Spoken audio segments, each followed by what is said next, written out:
Good morning. Welcome to this webinar today. My name is Bill Baker. I'm with Firestorm, and we're pleased to have you with us for this webinar today. This webinar is sponsored by the New Jersey MEP, who has been a longtime supporter of Firestorm, and we're delighted to have you with us. This is part of the Crisis Coach webinar series.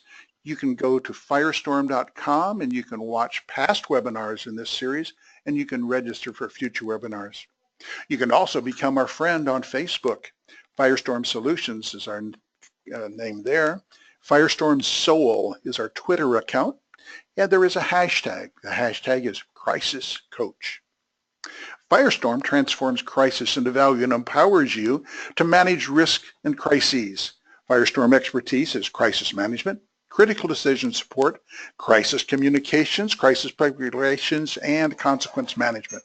We are America's crisis coach, and we follow a predict, plan, perform protocol.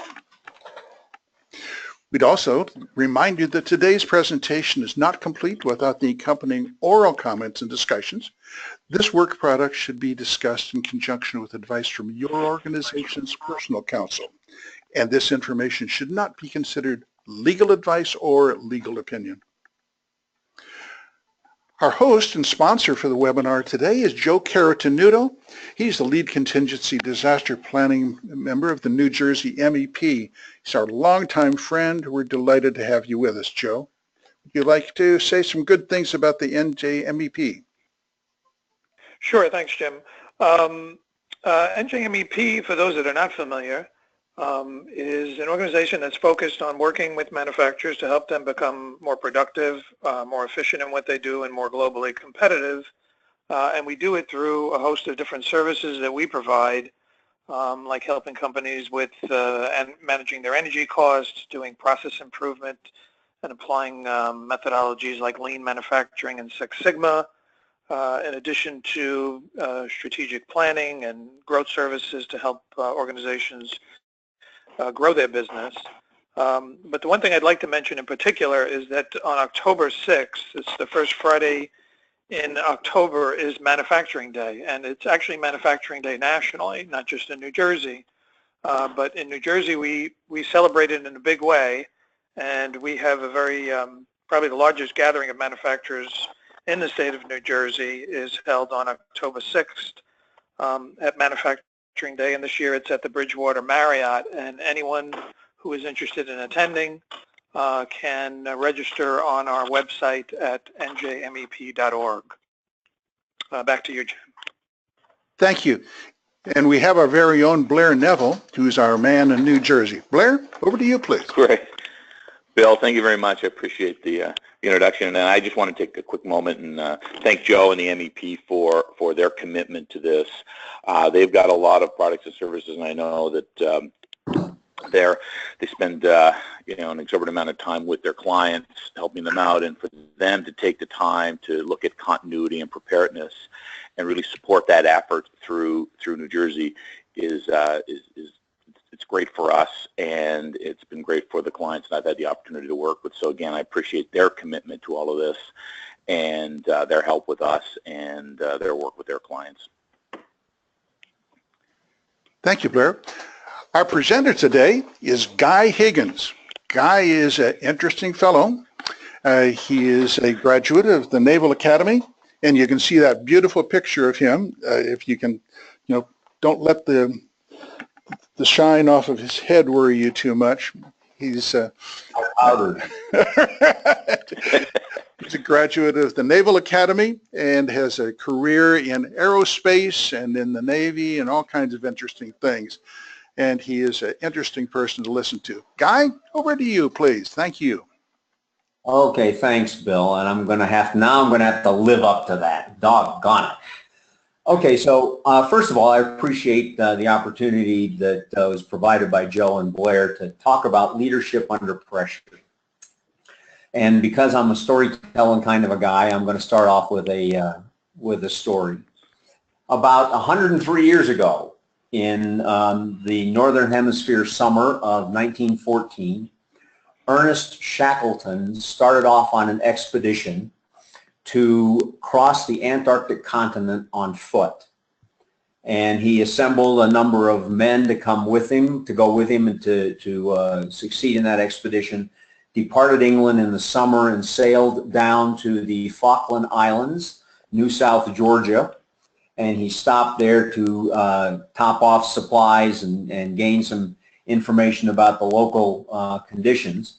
And he was told that at that point in the late spring, early summer of the southern hemisphere, that the locals had seen the worst weather and were experiencing the worst weather in memory, that the sea ice was much more common, much denser, that the weather was less and the storms were worse than anyone in memory had seen.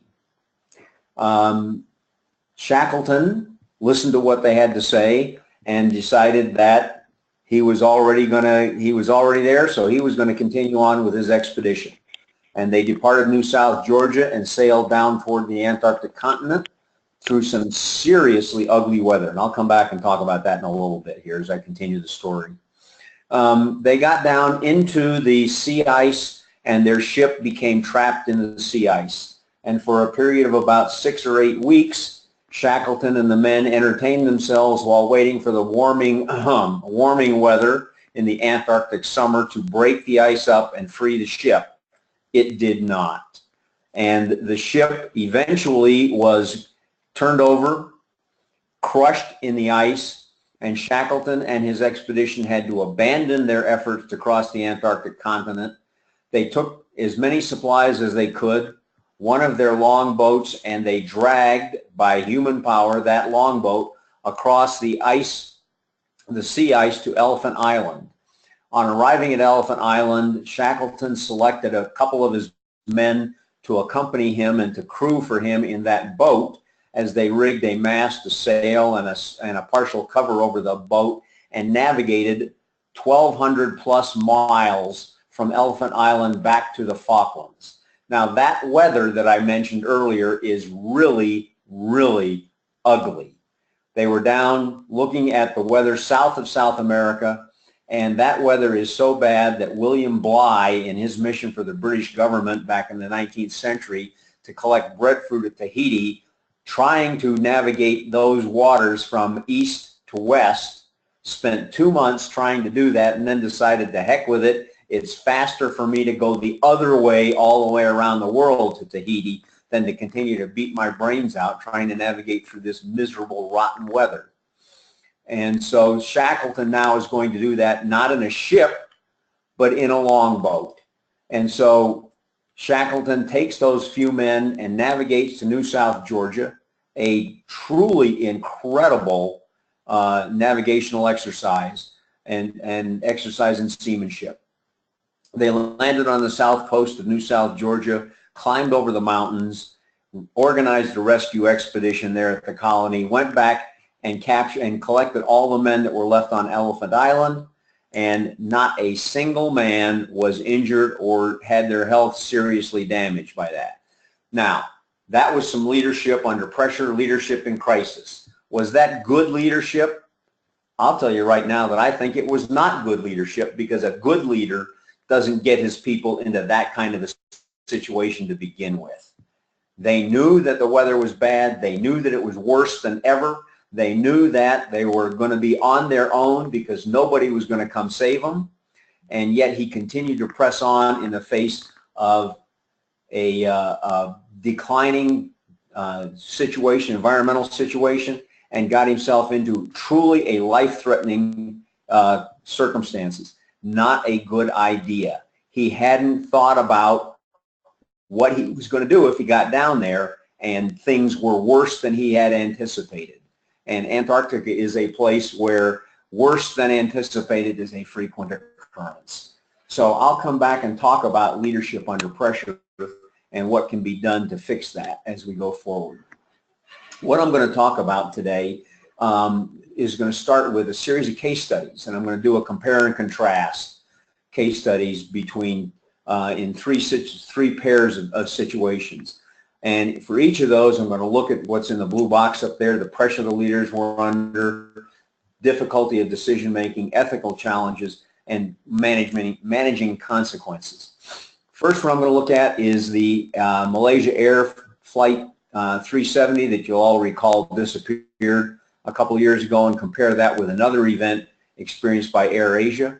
Going to look at British Petroleum compared to Chevron, as they both looked at crises. And then I'm going to look at Louisiana State University compared to an event that occurred at Chardon High School in Cleveland. So without any further ado, I'm going to get started on that. Just to frame this, Malaysia Air Flight 370 took off out of Kuala Lumpur, headed to a northern destination in Asia. After about 20 minutes, civilian air traffic control lost radar contact with the flight, and very shortly thereafter, the Malaysian government, which sponsored as a state airline Malaysia Air, came on and began conducting public press releases and press conferences talking about what they did and didn't know, and they didn't know much at that point. And that was a problem. The Malaysian government behaved as if they had not considered, had not made any plans for what would happen if there were some kind of an incident with a Malaysian Air flight. And so they came out and they started to do what people typically do when they are under pressure. And that is, they painted an optimistic situation, even though they did not have any actual information other than the fact that they had lost radar contact with the flight. Subsequently, they discovered and announced to the world that the military air traffic control had continued to maintain radar contact for about another 16 minutes. And only at that point was radar contact completely lost. And once again, they came out, and the Malaysian government came out and made optimistic announcements about what was going on, only to find out that they had an opportunity, speaking with both the airline and the manufacturer, to gain information based on telemetry from the airplane, and you were able to use that to subsequently establish a track. They didn't know that. They hadn't thought about it. There was no plan for that. Like Shackleton, they found themselves in a situation for which they had no plan, and they pressed on making it up as they went along. Their decision making was very difficult because they didn't have a plan. They hadn't thought through what the situation was, and they hadn't prepared any messages. That created a series of ethical challenges for them, because now they had to decide, what are we going to do with the emergency contacts, the survivors, the stakeholders, the people who have a vested interest, the family members of people who were on that airplane. What do we tell them? How do we deal with that? And they had to make it up as they went along. As a result, they made some mistakes in how they handled those people, and it created consequences for Malaysia Air that exist to this day. About 2 months after the disappearance of MH Flight 370, AirAsia had an airplane crash shortly after takeoff, well over 150 fatalities. Unlike Malaysia Air, it was obvious what had happened. The airplane crashed, people were dead. AirAsia knew that, but there were a lot of things they didn't know. They didn't know why. They didn't know whether or not there were any survivors. Malaysia Air came out and was completely transparent from the very beginning. We know that this has happened. We know there are fatalities. We do not know if there are any survivors. We'll continue to update you as we get new information, but we're not going to speculate. We're not going to publish rumors. We're going to try to validate information before we do it. The CEO of AirAsia flew to the departure point for that flight, and he personally spoke with family members who were there, emergency contact members who were there. They contacted people at the destination and began rounding them up, offering them free flights and lodging and food down to the departure point, which was AirAsia's operations center for this event. The CEO continued to speak to the assembly and went out and spoke to individual family members and emergency points of contact, reassuring them that they would do that. AirAsia behaved as if they had a plan. They had thought about this, they knew what they wanted to do, and while there was enormous pressure on AirAsia and the CEO, their decision making was considerably easier because they had thought through this ahead of time and they weren't therefore faced with ethical challenges under the pressure of the moment. They had considered those things ahead of time and made the decisions, for example, we will fly people down there. We'll expend our resources to take care of these things because it's the right thing to do, and that allowed them then to manage the consequences. AirAsia suffered none of the long-term effects that Malaysia Air experienced. The difference is that in one case, like Ernest Shackleton, they didn't have a plan, and then unlike Ernest Shackleton, they did. If we take a look now at the difference between how British Petroleum and Chevron responded to events, British Petroleum, you'll recall, had the Deepwater Horizon drilling event in the Gulf of Mexico. There was a blowout. The blowout resulted in an explosion and a fire on a drilling rig out in the Gulf of Mexico. 11 men were killed. In addition to that, the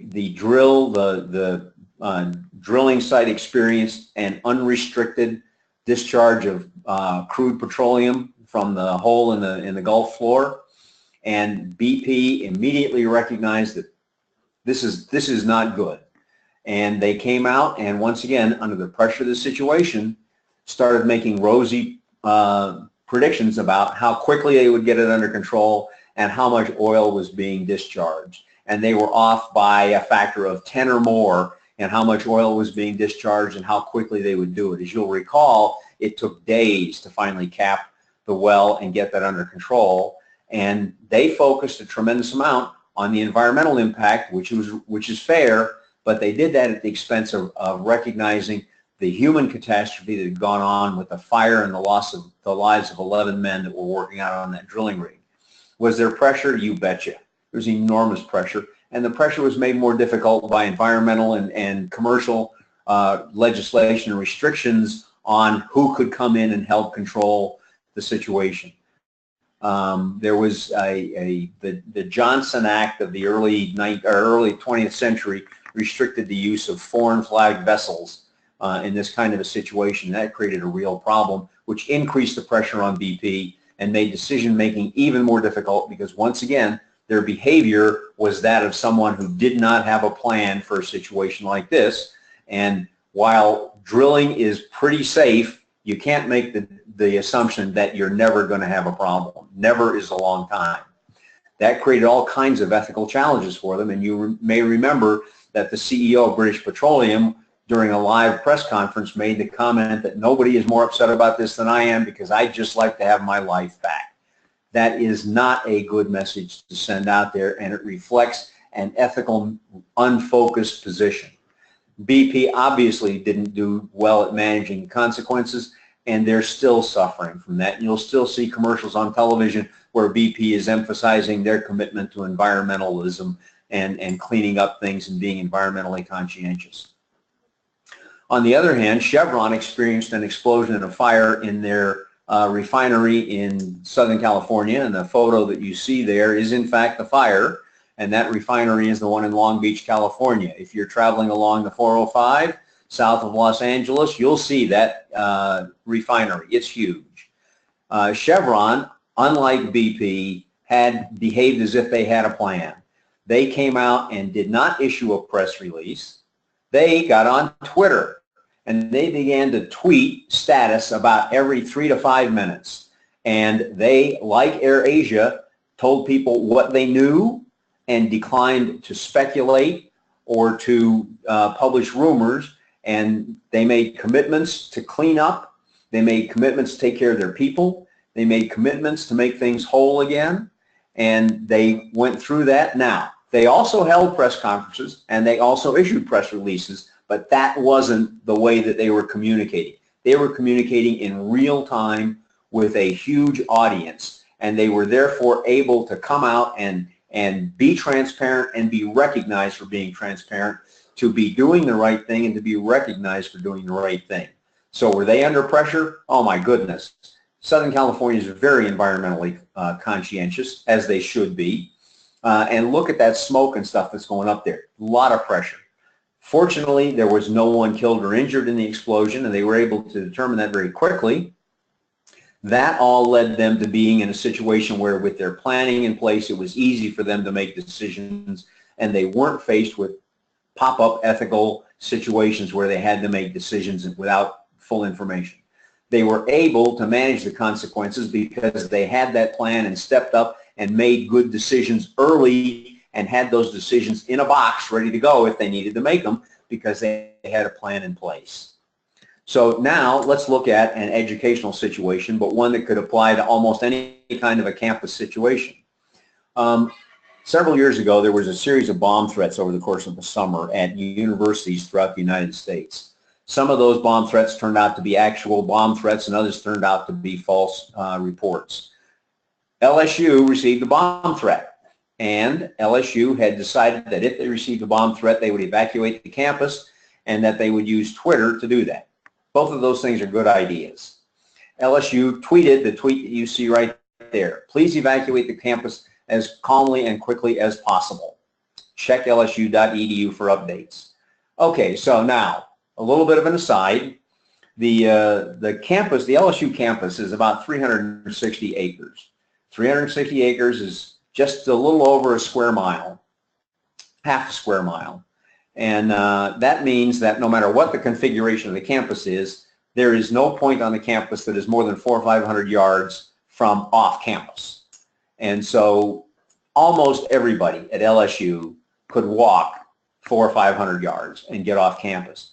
But LSU didn't say, please evacuate campus by walking off campus, not by driving. Allow driving, restrict driving to those people who need help and must be driven off campus so that we can maintain access by first responders and explosive ordnance disposal teams.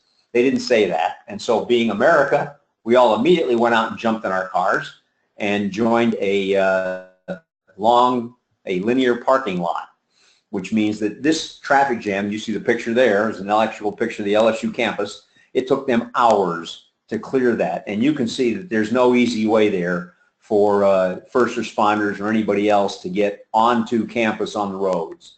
So LSU had a plan. They behaved as if they had a plan, but they hadn't gone through and truly vetted that plan. And that's as important as having a plan, because if you don't respond properly to an emergency or a crisis, you can create a subsequent crisis for yourself to do that. So there's an issue right there where they got started right, but it quickly went south on them. Because as Mr. Murphy said, anything that can go wrong will go wrong. And it's important to remember that Mr. Murphy was, in fact, an optimist. Now, Chardon High School in Cleveland experienced an armed intruder event where a student walked into the cafeteria and began shooting students. A couple days before that event, Chardon High School had practiced an armed intruder event. They conducted an exercise. Teachers who were in the cafeteria immediately responded, disarmed the young man, and the event was over in less than a couple of minutes. Chardon High School notified first responders. SWAT team showed up in about 7 minutes, which, by the way, is an average. That's a pretty good response. And so the SWAT team showed up. The event was over very quickly. The school had gone into lockdown, but Chardon High School, while they went through their drill and it proved to be very effective, they hadn't thought about what the students are going to do. Turns out that in today's world, every person with a smartphone is a broadcaster. And so all these students who are in lockdown are busy tweeting their little hearts out. And the news media very quickly started getting those tweets, and they began tweeting back, and they began getting all sorts of reports from these students in lockdown. Now, it's important to understand these students knew exactly nothing about what was going on. That fact, however, did not stop them from press, and the press, having to fill the 24-hour news cycle, didn't spare 1 second validating any of this speculation that came out of the students. So Chardon had a subsequent issue with what was being reported out of the school, and it took them time to get to the parents whose children were injured, to get to the parents whose children were not injured and reassure them of things and to put things together. And once again, it's reflective of someone who hadn't had the opportunity to completely vet their plan. Chardon, I think, did a better job than LSU did, but once again, it points out the necessity of testing and exercising your plans. So now I want to talk about leadership. I was very critical of Ernest Shackleton, who, by the way, was knighted by the king for having his leadership in an emergency, and his leadership after he screwed it all up and got them stuck there, his leadership was just superhuman, absolutely extraordinary. But leadership before you get into crisis is the thing that helps you weather the crisis best. And what do you need to do that? You need to have a strategy.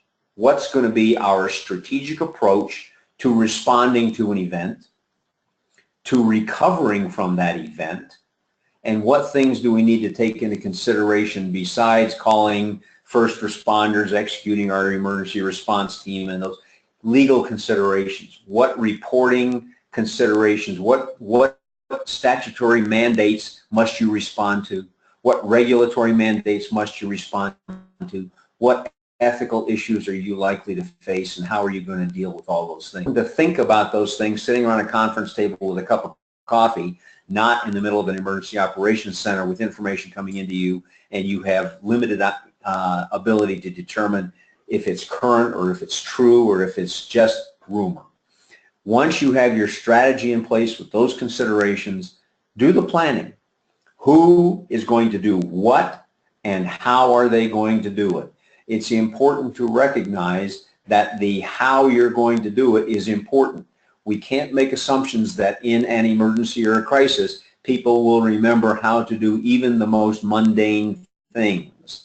Firestorm had a supported response here in Colorado where a person had tried to go to the phone and dial 911 and couldn't remember 911. That sounds funny, but it's not. It's a realistic human response. We didn't evolve in Africa millions of years ago with 911 embedded in our DNA. That is something that needs to be specified. While it may sound trivial, it's important. With those plans in place, leadership needs to make sure that everyone is trained on those plans. Now, the training may be something as simple as, in the event of a fire, evacuate the building. If there is a shutdown of the plant, here's how you find out what the status is and where communication will be done. It may be that simple. For people who are responders or crisis managers, it's important to walk through and understand those plans and to understand them in detail. This is also an opportunity to collect feedback from everyone in the company on whether or not those plans are reasonable. And doing that, taking that feedback, understanding it, and making necessary changes is a way to generate ownership throughout the company of those plans. And I'll talk about ownership later on. Once people have been trained on those plans, then it's important to exercise those plans. Exercising the plans is another opportunity to vet them for realism, something that LSU should have done and would have found, or potentially would have found, the problem with everybody jumping out and running into their cars, because when you're sitting around the table, you have an opportunity to think about those things, not when you're in the actual heat of battle. The exercises also help you generate experience in the response and management phases, helps you build confidence in that. So what are the barriers to that? Anytime there's a strategy, there's a barrier to achieving that. And the barriers to effective preparedness are something that has to be addressed and has to be addressed by leadership. Attitudes, disaster denial, not going to happen to us. Not going to happen to us. Well, just because it hasn't happened to you doesn't mean it won't happen to you. And it can, and if you're going to stay in business, then it's important to recognize that the cumulative probability starts to really build. Just because it hasn't happened in the past doesn't mean that you aren't at risk of it in the future. What we have is good enough. Well, it may be good enough, but if you haven't trained on it and exercised it, if you haven't practiced it, you don't know that. And so those attitudes have to be addressed, and they have to be addressed by leadership, and I'll come back to how to do that. We're good enough. We don't need plans. And that's something that my business partner Jennifer Friedman and I have actually heard someone say. We're really good at solving problems. And in fact, they were really good at solving problems. but that doesn't mean they don't need plans. Plans help. You know, professional basketball players can go out on the playground and they can play one heck of a game of basketball. But if they're going to play another professional basketball team, they better have a game plan, because if not, they're going to get their lunch eaten. So, Guy? yes. It's Blair. I'm going to jump in, make a little comment here, and Sure. just on something you said that I think is really important, in that we see, and I've seen many times where companies that we talk to have plans, or have what they think are plans, have put some actual thought and time into some crisis management or disaster recovery efforts, but they don't practice them.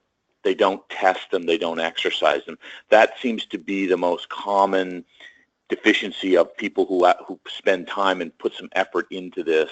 And as Guy mentioned, it's really critical. If you don't test on a regular basis, if you don't take the time to run an exercise on a consistent basis, annually or biannually, the plans become ineffective very, very quickly. And I just wanted to kind of underscore and put a line under that comment.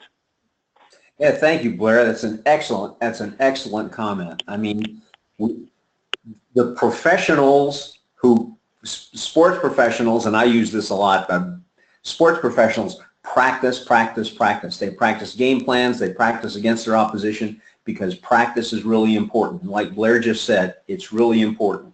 And that's where we come to conflicting priorities. Everyone out there listening to this webinar has a full-time day job, and you're doing business as usual, because if you don't do business as usual, you go out of business. But that doesn't mean that it isn't important to plan for and practice for business as unusual.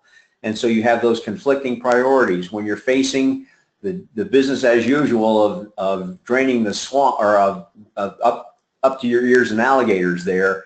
It's tough to remember that you originally were going to drain the swamp. And so you have those conflicting priorities, and those conflicting priorities demand resources, and I'm absolutely certain there's not a single one of you out there that has spare resources sitting with no demand in your lower left-hand desk drawer. You have more than enough demand for all the resources that you have. And so establishing priorities, and from a leadership position, sticking to those priorities. It's important for us to have the plans, to train on the plans, and to exercise the plans. And to do that, build that culture of preparedness. It's important that we be prepared for these crises and these emergencies, because we want to stay in business, because we want to satisfy our ownership. We want to make sure that you, our employees, have jobs, that you are safe, and that your welfare is being looked after. All of those things are important. And when you do that and you accept feedback from the workforce, you build ownership. Lack of ownership is a barrier. This is somebody else's plan. That's not going to be paid attention to as much as a plan that's my plan, because they listened to me, because this plan is out there to help me make sure that I have a job in the future, that we stay in business. A barrier can also be legal opinion. We've had a client tell us that their legal was concerned about having a plan in place for a certain set of potential, or a certain set of risks, and that legal recommended they not have that plan in place, because if they had it and didn't execute it perfectly, that they would be liable to a lawsuit. We had a discussion with them that says, you know what, if you don't have a plan, you're liable for a lawsuit anyway. So this is America. That's the national pastime. But you can, in fact, get legal opinion that is a barrier, and leadership needs to be prepared to address and overcome those barriers. Do that through participative leadership, meaning don't direct, welcome people from throughout the organization to also exercise leadership and to send out those messages. We want to stay in business. We want to ensure your job. We want to ensure your safety and well-being. Communicate that to the workforce. Here's what we're doing. Here's why we're doing it, and be transparent about it. It's important to us all to do this and to have this in place. We had a client who was in the process of installing an emergency backup generator, and that was just when Sandy hit. Sandy did not damage their facility, their plant at all, but they were without power for a week. And so they lost that week's worth of revenue. Now, did they eventually catch it back? Yes, they did. But you all know that cash flow is important. It's not just the total, it's the cash flow that's important. So be transparent about those things. We don't want to be in a situation like that. And leadership has to follow through on that. Once they've exercised participative leadership and communicated the reasons, been transparent, have to follow through and make sure that, as Blair said, we train on those plans and exercise them. And that builds that ownership throughout the company. It becomes everyone's plan, not just the boss's plan or somebody else's plan. So having done that, having trained on the plans and exercised the plans, we build muscle memory, the ability to respond without having to read through the plan and see what the next step is, because you're familiar with it, you've done it before, you've created that kind of a situation. You've built intuition. Intuition isn't some kind of magical facility that we have or faculty that we have. Intuition is experience in action. You've done this before, you've had to make a bunch of decisions, you had the opportunity to then scrub those decisions in the after action review, the hot wash, and look at those things and say it did or it didn't work out and learn from it and build your intuition. Having that muscle memory and that intuition builds confidence, and that results in better performance. So leadership during pre-action. Lead to create the team, the plan, the experience, training and exercise, just exactly what Blair said. During a crisis, that muscle memory, that intuition takes over, you perform well, and you don't need to sail your longboat through 1,200 miles of the worst weather in the world to put together a rescue expedition to go back and pull your guys off Elephant Island. You don't need superhuman leadership if you've done the leadership during pre-action.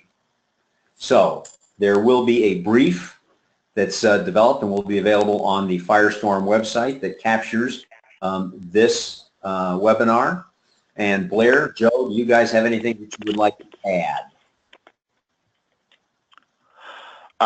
Yeah, Guy, this is Blair. I just want to thank you for your time and and appreciate the great information, and just again stress that we're all familiar with these concepts, especially from sports, and people. If you attend any kinds of webinars and seminars, you hear those same words about muscle memory and repetitiveness and game and team plans, but they are very vital, and it's important. And when we see in a lot of our clients is that once they do put effort into things, is that without the training and the testing, a lot of it becomes very stale very quickly.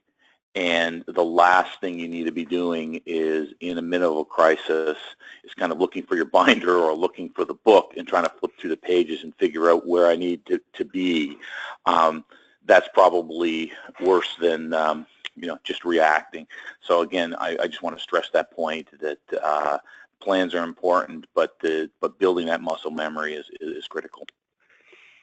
Yeah, and thanks, Blair. And it just occurred to me as you were talking about that. I'm sure that the vast majority of MEP participants are familiar with the Baldrige criteria.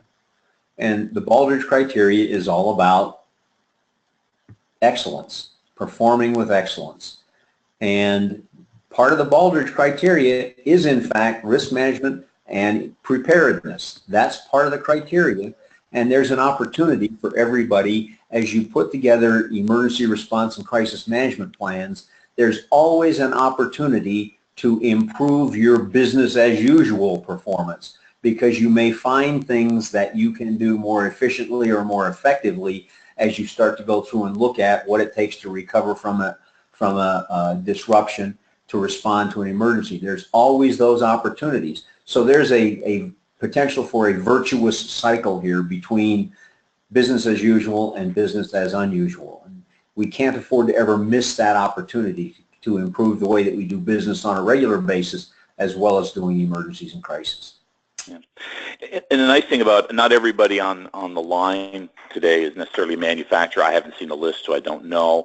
But a lot of the people who come to, definitely from the MEPs, New Jersey MEPs perspective, are manufacturing companies. Everyone's welcome on this, and I think it's good information for everyone. But a lot of the manufacturers that come to these webinars are ISO 9000 trained or have, lean as part of their culture. So taking that same discipline and that same, discipline, training, repetitiveness, and bringing it into business continuity is just, again, should be something that becomes natural for them. Right. And it's a good way to approach it as well. It is, and it's a quality of excellence. I mean, ISO is a good set of standards. Joe, any last comments? Yes, I'd just like to remind everybody that we still offer our no-cost risk assessment for any companies that are interested in taking advantage of it, and they can do so on either of our websites, njmep.org or firestorm.com. Great. Super. And again, we don't have a lot of time for questions, but to Guy's point, we do produce these briefs after every webinar series, and what we do is anyone who emails in a question or questions we get, we put them in the brief, and if anyone's interested in the brief, we can get it out to them, and it kind of reinforce this time's well spent. Again, Bill?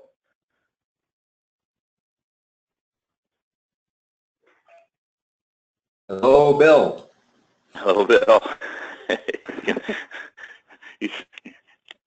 He's wandered off. Okay. Well, I think that's again, Guy, thank you very much, and I think we're finished.